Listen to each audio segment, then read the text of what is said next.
தான் சிறுக சிறுக சேமித்து வைத்த 1,00,000 ரூபாய் பணத்தை கரையான் அரித்ததால் செய்வதறியாமல் துயரத்திற்கு ஆளாகியுள்ளார். ஒரு தீயில சொன்ன கிராமத்தில் கூலி வேலை பண்ணுற ஃபேமிலி கொஞ்சம் கொஞ்சமாக சேர்த்து மண்ணில் தோண்டி ஒரு டப்பாக்குள்ளே போட்டு அவங்க பணத்தை வச்சுருக்காங்க 1,00,000 ரூபா. அவங்க பொண்ணுக்கு ஏதோ ஃபங்க்ஷனுக்காக போய் அந்த பாக்ஸை ஓப்பன் பண்ணி பார்த்துருக்காங்க. கரையான் அரிச்சிட்டு இருக்கு மொத்த பணத்தையும். சரி அவங்கள வர வச்சு அதே மாதிரி பாக்ஸில் இந்த 1,00,000 ரூபா போட்டு அவங்கள சந்தோஷப்படுத்தலான்னு நான் ஆசைப்பட்டேன். ஸோ அதெல்லாம் வர சொல்லியிருக்கேன்.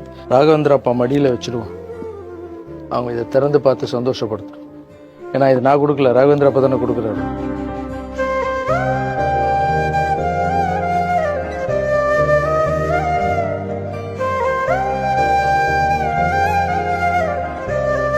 அங்கே பாருங்க, ஒரு பாக்ஸ் இருக்கு, திறந்து பாருங்க.